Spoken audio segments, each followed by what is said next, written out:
Shivkranti TV news अन्याय, अत्याचार, बेकायदेशीर कृत्य करणाऱ्या विरुद्ध शोषित पीडित न्याय देणारा एकच आवाज। शिवक्रांती टीव्ही दिनबंधू न्यूज संपादक सत्यशोधक शंकरराव लिंगे 73 87 37 78 0। असे अनेक कामं केली आणि नाशिकला एक नावारूपाला आणायचं काम मी त्या टायमाला केलं। एवढंच नाही,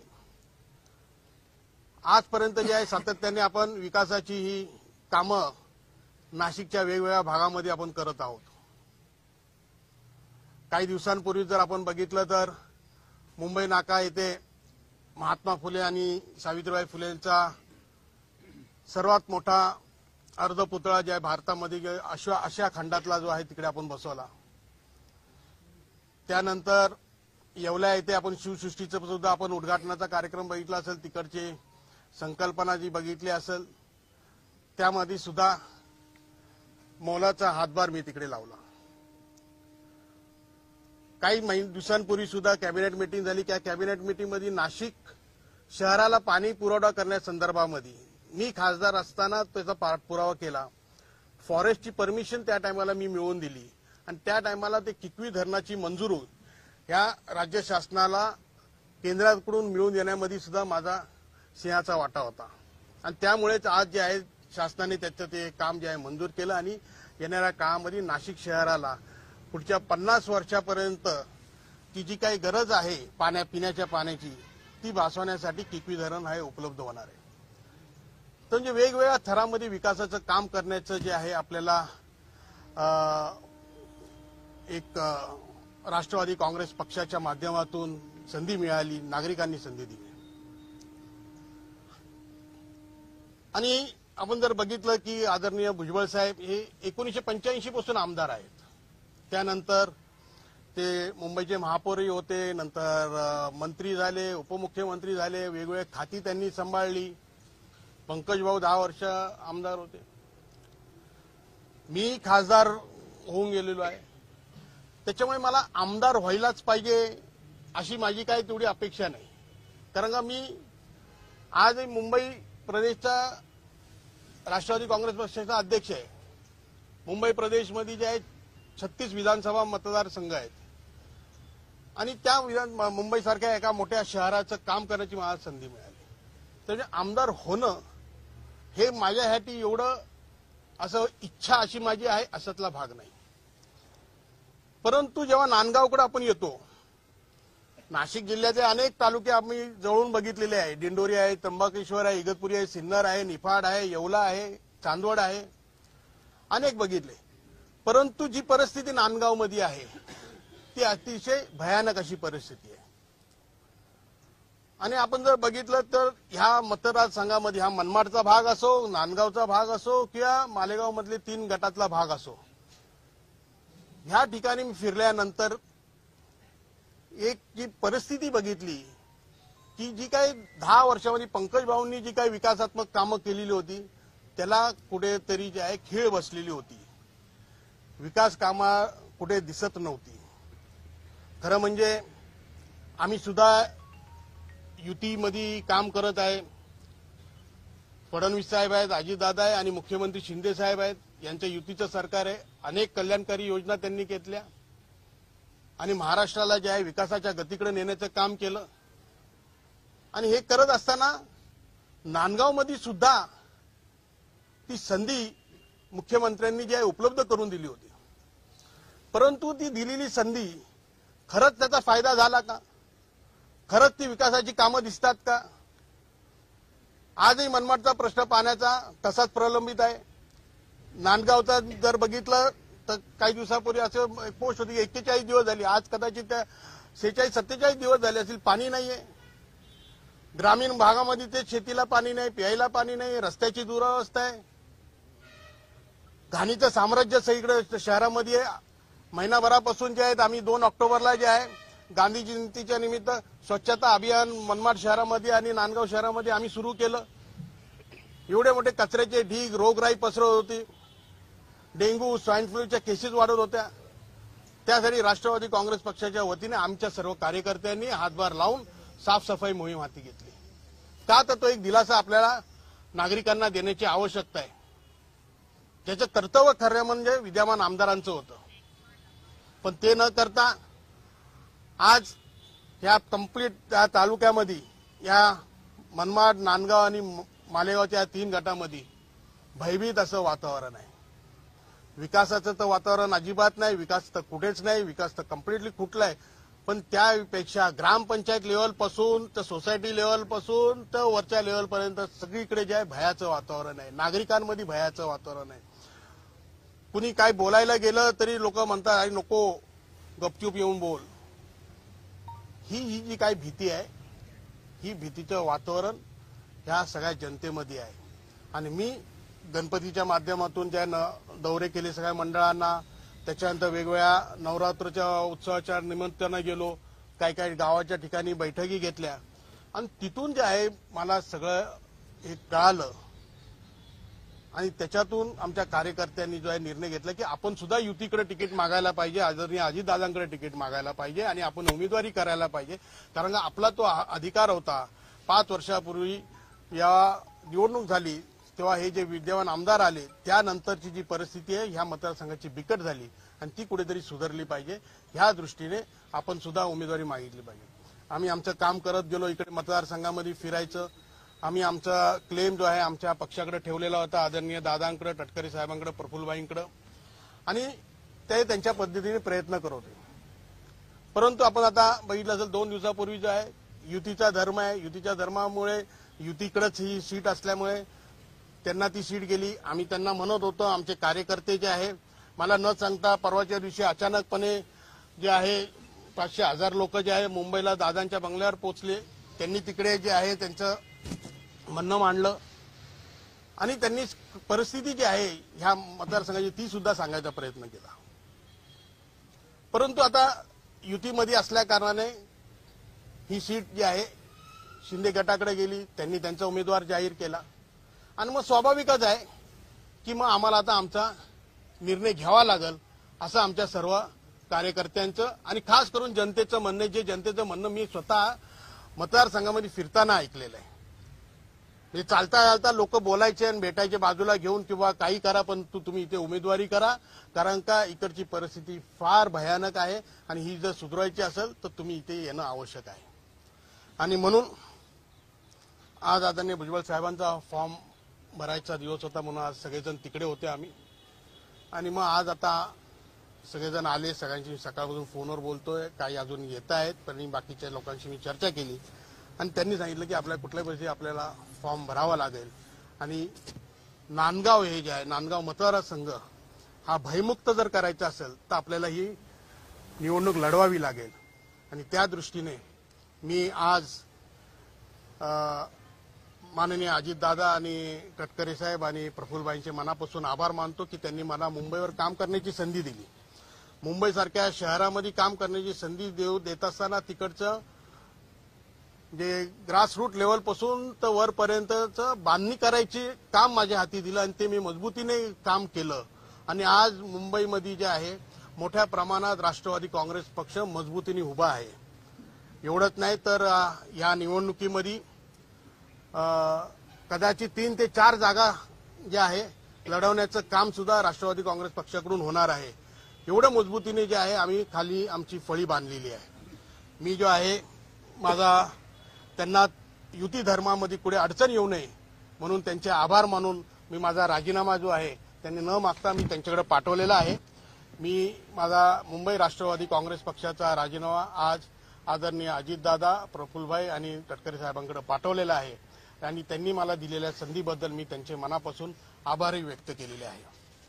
त्याचबरोबर आमच्या या सर्व जनतेच्या वतीने येणाऱ्या 28 तारखेला नांदगाव विधानसभा मतदारसंघाची उमेदवारी करण्यासाठी, फॉर्म भरण्यासाठी मोठ्या संख्येने जे आहे लोक नांदगावमध्ये जमणार आहेत आणि त्या माध्यमातून 28 तारखेला भयमुक्त नांदगाव या मिशन हाती घेऊन आम्ही फॉर्म भरायला जाणार आहोत येत्या 28 तारखेला. धन्यवाद.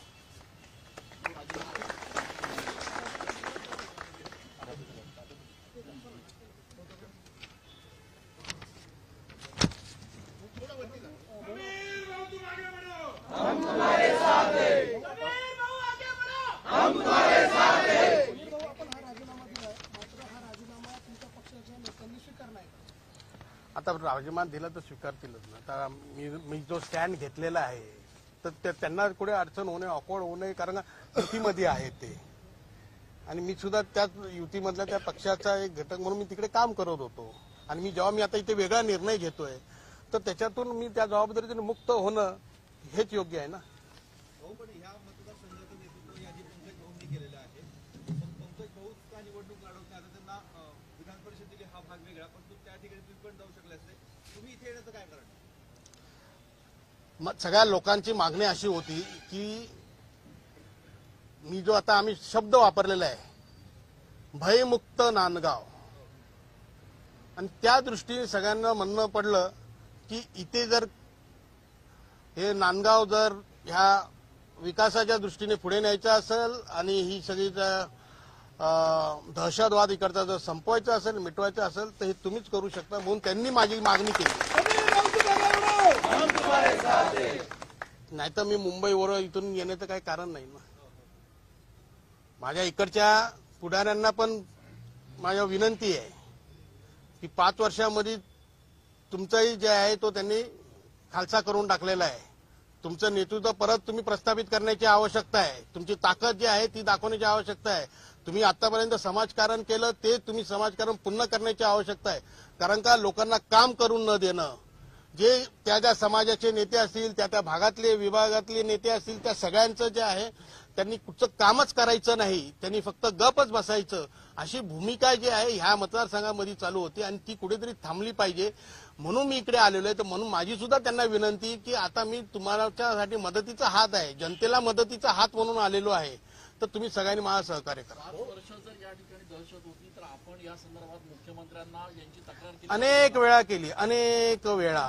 पाठीशी घातलं विद्यमान आमदारांना. आता तेव्हा तो त्यांचा पक्षाचा प्रश्न आहे, परंतु अजितदादा असो किंवा फडणवीस साहेब असो किंवा मुख्यमंत्री असो, आम्ही अनेक वेळा जे आहे आमच्या साधं रेशन कार्ड काढायचं असलं आमच्या एका कार्यकर्त्याला, तर तो कार्यकर्ता त्याचं रेशन कार्ड सुद्धा काढून देत नाही. सिंपल, म्हणजे एका गरीबाचं रेशन कार्डाला काय लागतं, पण तो एक रेशन कार्ड सुद्धा काढून द्यायचं नाही. आणि तुम्ही कोणालाही विचारू शकता ही परिस्थिती. त्यांची सहमती आहे की मला माहिती नाही, माझ्या जनतेची सहमती आहे, मी त्यांच्यासाठी आलेलो आहे.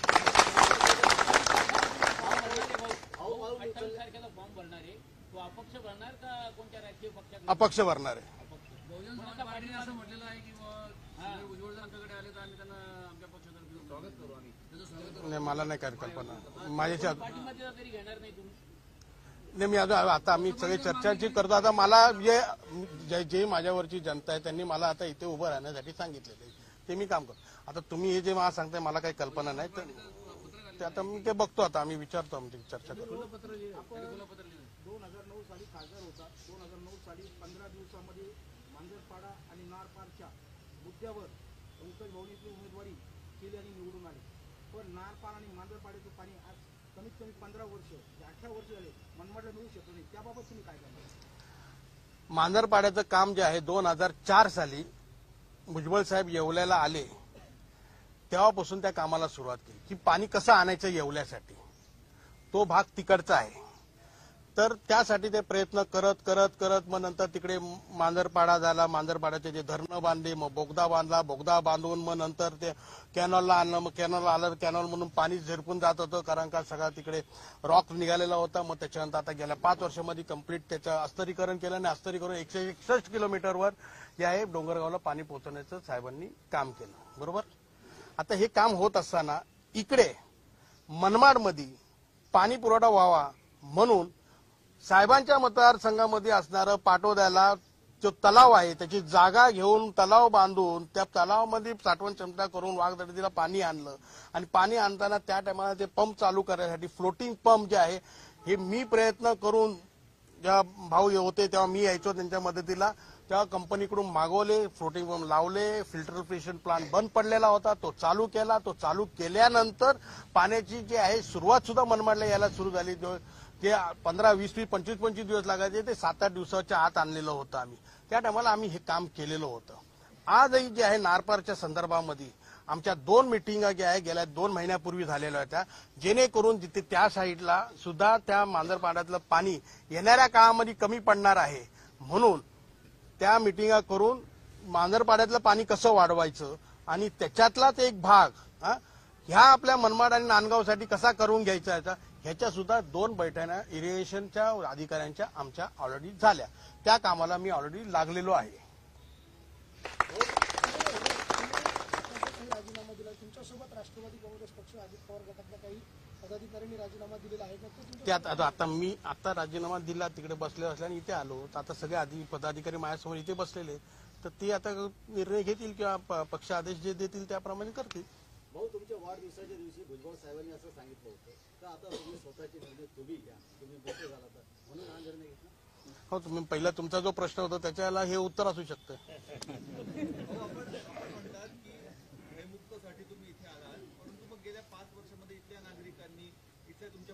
हो, संतोष गुप्तांचं काय झालं तुम्हाला सगळ्यांना माहिती आहे.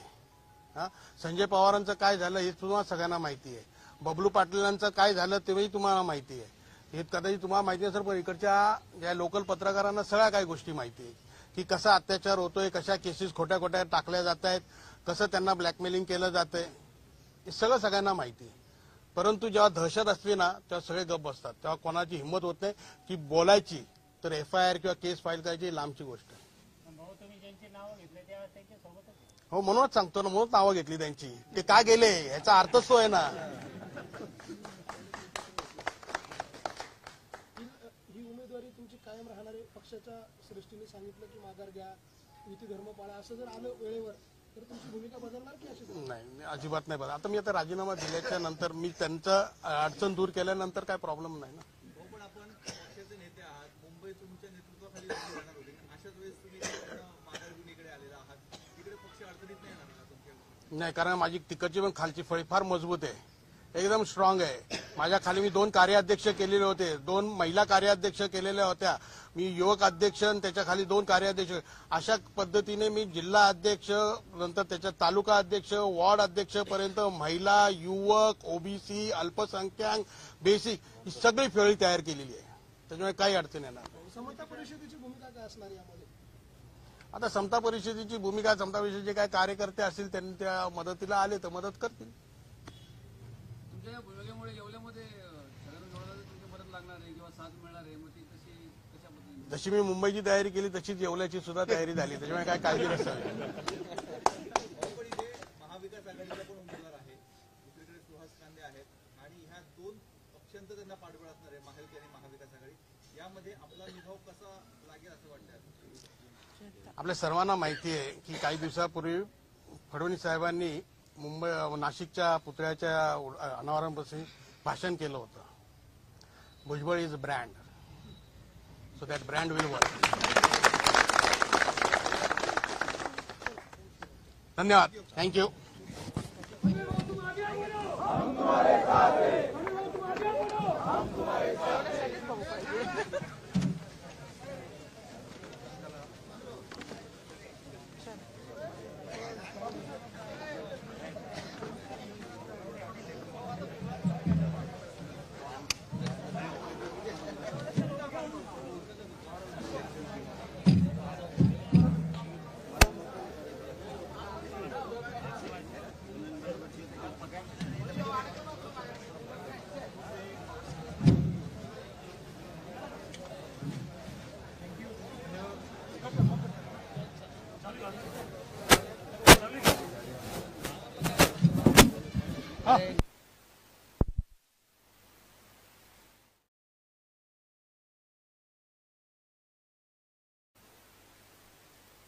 गेल्या अनेक दिवसापासून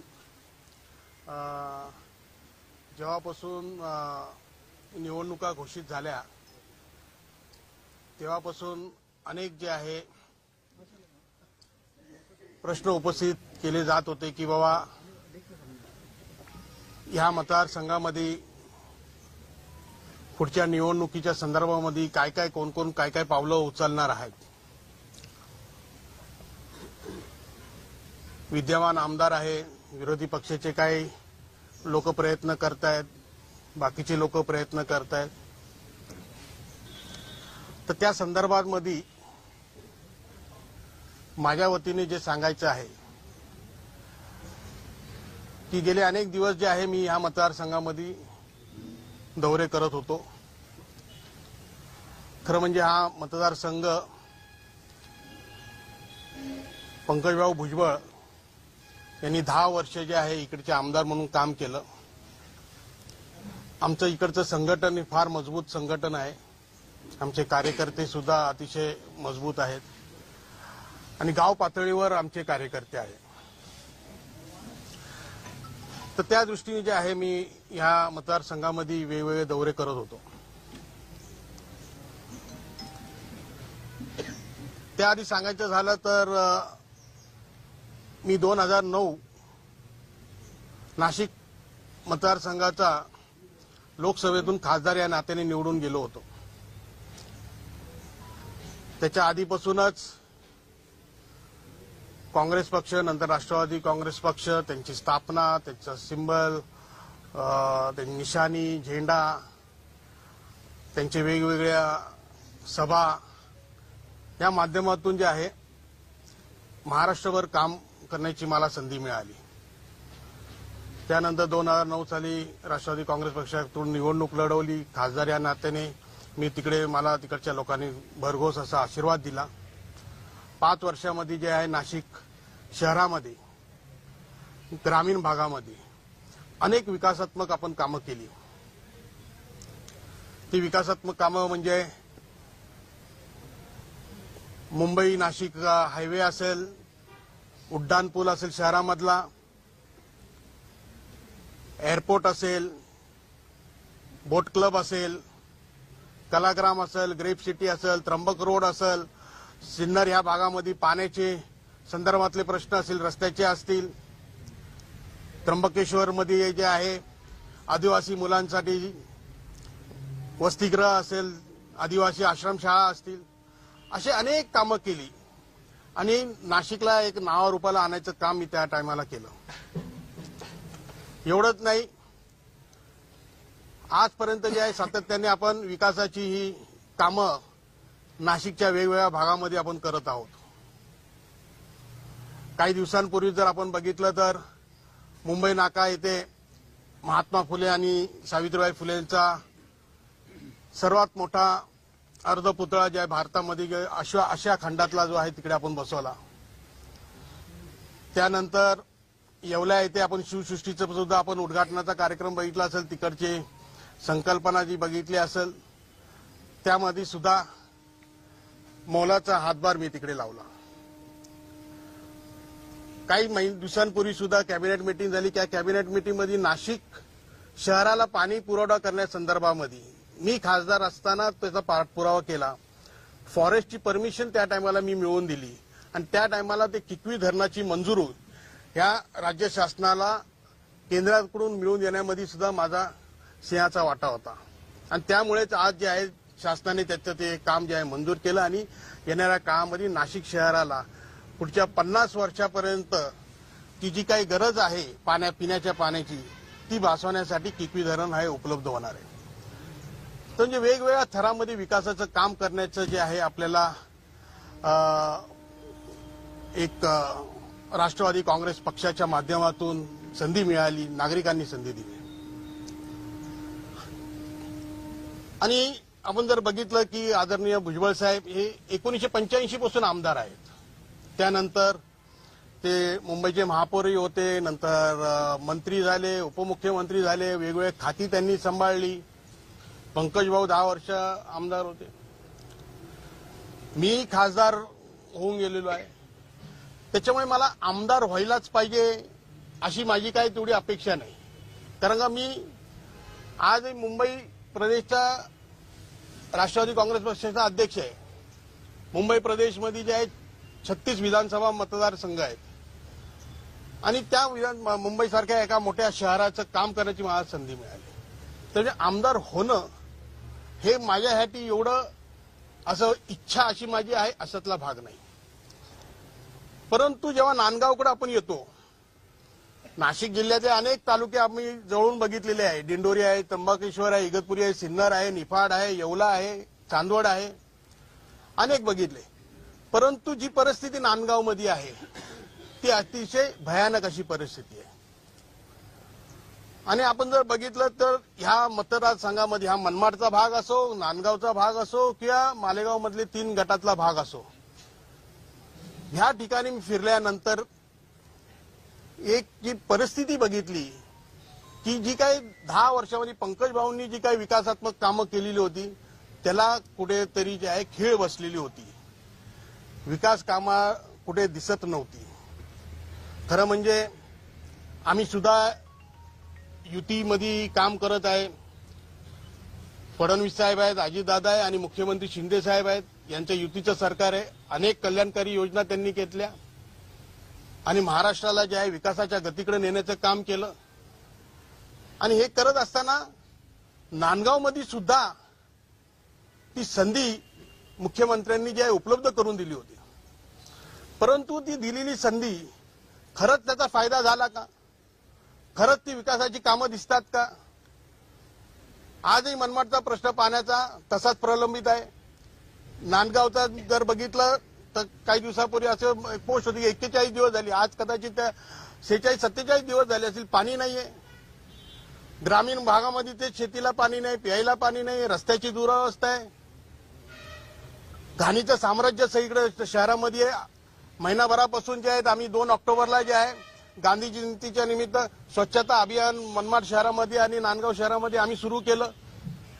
एवढे मोठे कचऱ्याचे ढीग, रोगराई पसरत होती, डेंग्यू स्वाईन फ्लूच्या केसेस वाढत होत्या. त्यासाठी राष्ट्रवादी काँग्रेस पक्षाच्या वतीने आमच्या सर्व कार्यकर्त्यांनी हातभार लावून साफसफाई मोहीम हाती घेतली. का तर तो एक दिलासा आपल्याला नागरिकांना देण्याची आवश्यकता आहे. ज्याचं कर्तव्य खरं म्हणजे विद्यमान आमदारांचं होतं, पण ते न करता आज या कंप्लीट त्या तालुक्यामध्ये या मनमाड, नांदगाव आणि मालेगावच्या 3 गटामध्ये भयभीत असं वातावरण आहे. विकासाचं तर वातावरण अजिबात नाही. विकास तर कुठेच नाही. विकास तर कम्प्लिटली फुटलाय. पण त्यापेक्षा ग्रामपंचायत लेवलपासून तर सोसायटी लेवलपासून तर वरच्या लेवलपर्यंत सगळीकडे जे आहे भयाचं वातावरण आहे. नागरिकांमध्ये भयाचं वातावरण आहे. कुणी काय बोलायला गेलं तरी लोक म्हणतात आई नको, गपचूप येऊन बोल. ही जी काही भीती आहे, ही भीतीचं वातावरण ह्या सगळ्या जनतेमध्ये आहे. आणि मी गणपतीच्या माध्यमातून ज्या दौरे केले सगळ्या मंडळांना, त्याच्यानंतर वेगवेगळ्या नवरात्रच्या उत्सवाच्या निमित्तानं गेलो, काही गावाच्या ठिकाणी बैठकी घेतल्या आणि तिथून जे आहे मला सगळं हे कळालं. आणि त्याच्यातून आमच्या कार्यकर्त्यांनी जो आहे निर्णय घेतला की आपण सुद्धा युतीकडे तिकीट मागायला पाहिजे, आदरणीय अजितदादांकडे तिकीट मागायला पाहिजे आणि आपण उमेदवारी करायला पाहिजे. कारण का आपला तो अधिकार होता. 5 वर्षापूर्वी या निवडणूक झाली तेव्हा हे जे विद्यमान आमदार आले त्यानंतरची जी परिस्थिती आहे ह्या मतदारसंघाची बिकट झाली आणि ती कुठेतरी सुधारली पाहिजे. ह्या दृष्टीने आपण सुद्धा उमेदवारी मागितली पाहिजे. आम्ही आमचं काम करत गेलो. इकडे मतदारसंघामध्ये फिरायचं. आम्ही आमचा क्लेम जो आहे आमच्या पक्षाकडे ठेवलेला होता, आदरणीय दादांकडे, टटकरे साहेबांकडे, प्रफुल्लबाईंकडे, आणि ते त्यांच्या पद्धतीने प्रयत्न करत होते. परंतु आपण आता बघितलं असेल 2 दिवसापूर्वी जो आहे युतीचा धर्म आहे. युतीच्या धर्मामुळे युतीकडेच ही सीट असल्यामुळे त्यांना ती सीट गेली. आम्ही त्यांना म्हणत होतो, आमचे कार्यकर्ते जे आहे मला न सांगता परवाच्या दिवशी अचानकपणे जे आहे 500,000 लोक जे आहे मुंबईला दादांच्या बंगल्यावर पोहोचले. त्यांनी तिकडे जे आहे त्यांचं म्हणणं मांडलं आणि त्यांनी परिस्थिती जी आहे ह्या मतदारसंघाची ती सुद्धा सांगायचा प्रयत्न केला. परंतु आता युतीमध्ये असल्या कारणाने ही सीट जी आहे शिंदे गटाकडे गेली. त्यांनी त्यांचा उमेदवार जाहीर केला आणि मग स्वाभाविकच आहे की मग आम्हाला आता आमचा निर्णय घ्यावा लागेल असं आमच्या सर्व कार्यकर्त्यांचं आणि खास करून जनतेचं म्हणणं. जे जनतेचं म्हणणं मी स्वतः मतदारसंघामध्ये फिरताना ऐकलेलं आहे. हे चालता चालता लोक बोलायचे आणि भेटायचे बाजूला घेऊन किंवा काही करा, पण तुम्ही इथे उमेदवारी करा, कारण का इकडची परिस्थिती फार भयानक आहे आणि ही जर सुधारायची असेल तर तुम्ही इथे येणं आवश्यक आहे. आणि म्हणून आज आदरणीय भुजबळ साहेबांचा फॉर्म भरायचा दिवस होता म्हणून आज सगळेजण तिकडे होते आम्ही. आणि मग आज आता सगळेजण आले. सगळ्यांशी सकाळपासून फोनवर बोलतोय. काही अजून येत आहेत, पण बाकीच्या लोकांशी मी चर्चा केली आणि त्यांनी सांगितलं की आपल्या कुठल्याही परिस्थितीत आपल्याला फॉर्म भरावा लागेल. आणि नांदगाव हे जे आहे नांदगाव मतदारसंघ हा भयमुक्त जर करायचा असेल तर आपल्याला ही निवडणूक लढवावी लागेल. आणि त्या दृष्टीने मी आज माननीय अजितदादा आणि तटकरे साहेब आणि प्रफुल्लभाईंचे मनापासून आभार मानतो की त्यांनी मला मुंबईवर काम करण्याची संधी दिली. मुंबईसारख्या शहरामध्ये काम करण्याची संधी देत असताना तिकडचं जे ग्रासरूट लेवलपासून तर वरपर्यंतचं बांधणी करायची काम माझ्या हाती दिलं आणि ते मी मजबूतीने काम केलं. आणि आज मुंबईमध्ये जे आहे मोठ्या प्रमाणात राष्ट्रवादी काँग्रेस पक्ष मजबूतीने उभा आहे. एवढंच नाही तर या निवडणुकीमध्ये कदाचित 3 ते 4 जागा ज्या आहे लढवण्याचं काम सुद्धा राष्ट्रवादी काँग्रेस पक्षाकडून होणार आहे. एवढं मजबूतीने जे आहे आम्ही खाली आमची फळी बांधलेली आहे. मी जो आहे माझा त्यांना युती धर्मामध्ये पुढे अडचण येऊ नये म्हणून त्यांचे आभार मानून मी माझा राजीनामा जो आहे त्यांनी न मागता मी त्यांच्याकडे पाठवलेला आहे. मी माझा मुंबई राष्ट्रवादी काँग्रेस पक्षाचा राजीनामा आज आदरणीय अजितदादा, प्रफुल्लभाई आणि तटकरे साहेबांकडे पाठवलेला आहे आणि त्यांनी मला दिलेल्या संधीबद्दल मी त्यांचे मनापासून आभारही व्यक्त केलेले आहे. त्याचबरोबर आमच्या या सर्व जनतेच्या वतीने येणाऱ्या 28 तारखेला नांदगाव विधानसभा मतदारसंघाची उमेदवारी करण्यासाठी फॉर्म भरण्यासाठी मोठ्या संख्येने जे आहे लोक नांदगावमध्ये जमणार आहेत आणि त्या माध्यमातून 28 तारखेला भयमुक्त नांदगाव या मिशन हाती घेऊन आम्ही फॉर्म भरायला जाणार आहोत येत्या 28 तारखेला. धन्यवाद.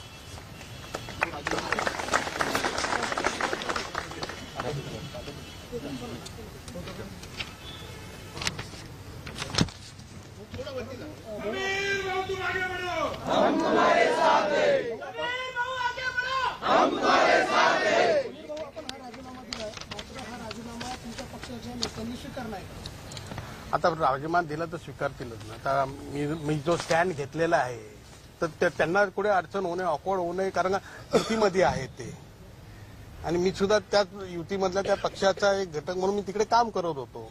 आणि मी जेव्हा मी आता इथे वेगळा निर्णय घेतोय तर त्याच्यातून मी त्या जबाबदारीतून मुक्त होणं हेच योग्य आहे ना. पण ह्या मतदारसंघाचं नेतृत्व यादी पंकज भाऊंनी केलेलं आहे. पंकज भाऊच का निवडणूक लढवत नाही? आता त्यांना विधान परिषदेची हा भाग वेगळा पण त्या ठिकाणी तुम्ही पण जाऊ शकले असते. तुम्ही इथे येण्याचं काय कारण? सगळ्या लोकांची मागणी अशी होती की मी जो आता आम्ही शब्द वापरलेला आहे भयमुक्त नांदगाव आणि त्या दृष्टीने सगळ्यांना म्हणणं पडलं की इथे जर हे नांदगाव जर ह्या विकासाच्या दृष्टीने पुढे न्यायचं असेल आणि ही सगळी दहशतवाद इकडचा जर संपवायचा असेल मिटवायचं असेल तर हे तुम्हीच करू शकता म्हणून त्यांनी माझी मागणी केली. नाहीतर मी मुंबईवर इथून येण्याचं काही कारण नाही ना. माझ्या इकडच्या पुढाऱ्यांना पण माझ्या विनंती आहे की 5 वर्षामध्ये तुमचंही जे आहे तो त्यांनी खालसा करून टाकलेला आहे. तुमचं नेतृत्व परत तुम्ही प्रस्थापित करण्याची आवश्यकता आहे. तुमची ताकद जी आहे ती दाखवण्याची आवश्यकता आहे. तुम्ही आतापर्यंत समाजकारण केलं ते तुम्ही समाजकारण पुन्हा करण्याची आवश्यकता आहे. कारण का लोकांना काम करून न देणं जे त्या समाजाचे नेते असतील त्या भागातले विभागातले नेते असतील त्या सगळ्यांचं जे आहे त्यांनी कुठचं कामच करायचं नाही. त्यांनी फक्त गपच बसायचं अशी भूमिका जी आहे ह्या मतदारसंघामध्ये चालू होती आणि ती कुठेतरी थांबली पाहिजे म्हणून मी इकडे आलेलो आहे. तर म्हणून माझी सुद्धा त्यांना विनंती की आता मी तुम्हालासाठी मदतीचा हात आहे जनतेला मदतीचा हात म्हणून आलेलो आहे तर तुम्ही सगळ्यांनी मला सहकार्य करा. 5 वर्ष जर या ठिकाणी दहशत होती तर आपण या संदर्भात मुख्यमंत्र्यांना यांची तक्रार केली अनेक वेळा केली अनेक वेळा पाठीशी घातलं विद्यमान आमदारांना. आता तेव्हा तो त्यांचा पक्षाचा प्रश्न आहे परंतु अजितदादा असो किंवा फडणवीस साहेब असो किंवा मुख्यमंत्री असो आम्ही अनेक वेळा जे आहे आमच्या साधं रेशन कार्ड काढायचं असलं आमच्या एका कार्यकर्त्याला तर तो कार्यकर्ता त्याचं रेशन कार्ड सुद्धा काढून देत नाही. सिंपल म्हणजे एका गरीबाचं रेशन कार्डाला काय लागतं पण तो एक रेशन कार्ड सुद्धा काढून द्यायचं नाही. आणि तुम्ही कोणालाही विचारू शकता ही परिस्थिती. तुम्ही जो हा पाऊल उचलला याला भुजबळ साहेबांची संमती आहे का? त्यांची सहमती आहे की मला माहिती नाही. माझ्या जनतेची सहमती आहे. मी त्यांच्यासाठी आलेलो आहे. 28 तारखेला फॉर्म भरणार आहे तो अपक्ष भरणार का कोणत्या राजकीय पक्षात? अपक्ष भरणार आहे. बहुजन समाज पार्टीने असं म्हटलेलं आहे की जर उज्ज्वल जर आमच्याकडे आले तर आम्ही त्यांना आमच्या पक्षातर्फे स्वागत करू. आम्ही त्याचं स्वागत करू. नाही, मला नाही काय कल्पना माझ्याशी पाठिंबा तरी घेणार नाही तुम्ही? नाही, मी आता आम्ही सगळी चर्चा जी करतो, आता मला जे माझ्यावरची जनता आहे त्यांनी मला आता इथे उभं राहण्यासाठी सांगितलेलं आहे, ते मी काम करतो. आता तुम्ही हे जे मला सांगताय मला काही कल्पना नाही, तर आता मी ते बघतो, आता आम्ही विचारतो, आमची चर्चा करतो. 2009 साली खासदार होता. 2009 साली 15 दिवसामध्ये मांजरपाडा आणि नारपारच्या मुद्द्यावर पंकज भवनीची उमेदवारी केली आणि निवडून आले. पण नारपार आणि मांजरपाड्याचे पाणी आज कमीत कमी 15 वर्ष 18 वर्ष झाले मनमाडला मिळू शकतो नाही. त्याबाबत तुम्ही काय करणार? मांजरपाड्याचं काम जे आहे 2004 साली भुजबळ साहेब येवल्याला आले तेव्हापासून त्या कामाला सुरुवात केली की पाणी कसं आणायचं येवल्यासाठी. तो भाग तिकडचा आहे, तर त्यासाठी ते प्रयत्न करत करत करत मग नंतर तिकडे मांजरपाडा झाला, मांजरपाड्याचे जे धरणं बांधले, मग बोगदा बांधला, बोगदा बांधून मग नंतर ते कॅनॉलला आणलं, मग कॅनॉल आलं, कॅनॉल म्हणून पाणी झिरपून जात होतं कारण का सगळा तिकडे रॉक निघालेला होता. मग त्याच्यानंतर आता गेल्या 5 वर्षामध्ये कंप्लीट त्याचं अस्तरीकरण केलं आणि अस्तरीकरण 161 किलोमीटरवर जे आहे डोंगरगावला पाणी पोहोचवण्याचं साहेबांनी काम केलं. बरोबर. आता हे काम होत असताना इकडे मनमाडमध्ये पाणी पुरवठा व्हावा म्हणून साहेबांच्या मतदारसंघामध्ये असणारं पाटोद्याला जो तलाव आहे त्याची जागा घेऊन तलाव बांधून त्या तलावामध्ये साठवण क्षमता करून वाघदडीला पाणी आणलं आणि पाणी आणताना त्या टायमाला ते पंप चालू करण्यासाठी फ्लोटिंग पंप जे आहे हे मी प्रयत्न करून ज्या भाऊ होते तेव्हा मी यायचो त्यांच्या मदतीला, त्या कंपनीकडून मागवले, फ्लोटिंग पंप लावले, फिल्टरेशन प्लांट बंद पडलेला होता तो चालू केला. तो चालू केल्यानंतर पाण्याची जी आहे सुरुवात सुद्धा मनमाडला यायला सुरू झाली. जे 15, 20, 25 दिवस लागायचे ते 7-8 दिवसाच्या आत आणलेलं होतं आम्ही. त्या टायमाला आम्ही हे काम केलेलं होतं. आजही जे आहे नारपारच्या संदर्भामध्ये आमच्या 2 मिटिंगा ज्या आहे गेल्या 2 महिन्यापूर्वी झालेल्या होत्या, जेणेकरून जिथे त्या साईडला सुद्धा त्या मांजरपाड्यातलं पाणी येणाऱ्या काळामध्ये कमी पडणार आहे म्हणून त्या मिटिंगा करून मांजरपाड्यातलं पाणी कसं वाढवायचं आणि त्याच्यातलाच एक भाग ह्या आपल्या मनमाड आणि नांदगावसाठी कसा करून घ्यायचा ह्याच्या सुद्धा 2 बैठका इरिगेशनच्या अधिकाऱ्यांच्या आमच्या ऑलरेडी झाल्या. त्या कामाला मी ऑलरेडी लागलेलो आहे. राजीनामा दिला तुमच्यासोबत राष्ट्रवादी काँग्रेस पक्ष अजित पवार गटातल्या काही पदाधिकाऱ्यांनी राजीनामा दिलेला आहे का? आता मी आता राजीनामा दिला तिकडे बसले असल्याने इथे आलो, तर आता सगळे पदाधिकारी माझ्यासमोर इथे बसलेले, तर ते आता निर्णय घेतील किंवा पक्ष आदेश जे देतील त्याप्रमाणे करतील. भाऊ, तुमच्या वाढदिवसाच्या दिवशी भुजबळ साहेबांनी असं सांगितलं होतं का आता तुम्ही स्वतःचे निर्णय तुम्ही घ्या, तुम्ही मोठे झाला तर, म्हणून हा निर्णय घेतला? हो, तुम्ही पहिला तुमचा जो प्रश्न होता त्याच्याला हे उत्तर असू शकतं. आपण म्हणतात की भयमुक्तसाठी तुम्ही इथे आलात, परंतु मग गेल्या 5 वर्षामध्ये इथल्या नागरिकांनी इथल्या तुमच्या पदाधिकाऱ्यांनी हो, संतोष गुप्तांचं काय झालं तुम्हाला सगळ्यांना माहिती आहे. संजय पवारांचं काय झालं हे तुम्हाला सगळ्यांना माहिती आहे. बबलू पाटलांचं काय झालं तेही तुम्हाला माहिती आहे. हे कदाचित तुम्हाला माहिती नसेल पण इकडच्या ज्या लोकल पत्रकारांना सगळ्या काही गोष्टी माहिती आहेत की कसा अत्याचार होतोय, कशा केसेस खोट्या खोट्या टाकल्या जात आहेत, कसं त्यांना ब्लॅकमेलिंग केलं जातंय, हे सगळं सगळ्यांना माहिती आहे. परंतु जेव्हा दहशत असते ना तेव्हा सगळे गप्प बसतात, तेव्हा कोणाची हिंमत होत नाही की बोलायची, तर FIR किंवा केस फाईल करायची लांबची गोष्ट आहे. तुम्ही ज्यांची नावं घेतले त्या त्यांच्या सोबतच हो, म्हणूनच सांगतो ना, म्हणून नावं घेतली त्यांची. ते का गेले याचा अर्थच तो आहे ना. ही उमेदवारी तुमची कायम राहणार आहे. पक्षाच्या श्रेष्ठीने सांगितलं की माघार घ्या, युती धर्म पाळा, असं जर आलं वेळेवर तर तुमची भूमिका बदलणार की अशी? नाही, अजिबात नाही बदल. आता मी आता राजीनामा दिल्याच्या नंतर मी त्यांचं अडचण दूर केल्यानंतर काय प्रॉब्लेम नाही ना. हो, पण आपण पक्षाचे नेते आहात, मुंबई तुमच्या नेतृत्वाखाली राहणार होते, अशाच वेळेस तुम्ही माघार घेऊन इकडे आलेला आहात, इकडे पक्ष अडचणीत नाही येणार ना तुमच्या? नाही, कारण माझी तिकडची पण खालची फळी फार मजबूत आहे, एकदम स्ट्रॉंग आहे. माझ्या खाली मी 2 कार्याध्यक्ष केलेले होते, 2 महिला कार्याध्यक्ष केलेल्या होत्या, मी युवक अध्यक्ष आणि त्याच्या खाली 2 कार्याध्यक्ष. अशा पद्धतीने मी जिल्हा अध्यक्ष, नंतर त्याच्या तालुका अध्यक्ष, वॉर्ड अध्यक्ष पर्यंत महिला, युवक, OBC, अल्पसंख्याक, बेसिक ही सगळी फेळी तयार केलेली आहे. त्याच्यामुळे काही अडचण येणार नाही. समता परिषदेची भूमिका काय असणार यामध्ये? आता समता परिषदेची भूमिका, समता परिषदेचे काय कार्यकर्ते असतील त्यांनी त्या मदतीला आले तर मदत करतील. तुमच्या भूमिकेमुळे येवल्यामध्ये छगन जोडाला तुमची मदत लागणार आहे किंवा साथ मिळणार आहे, मग ती कशा पद्धतीने? जशी मी मुंबईची तयारी केली तशीच येवल्याची सुद्धा तयारी झाली, त्याच्यामुळे काय काळजी नसेल.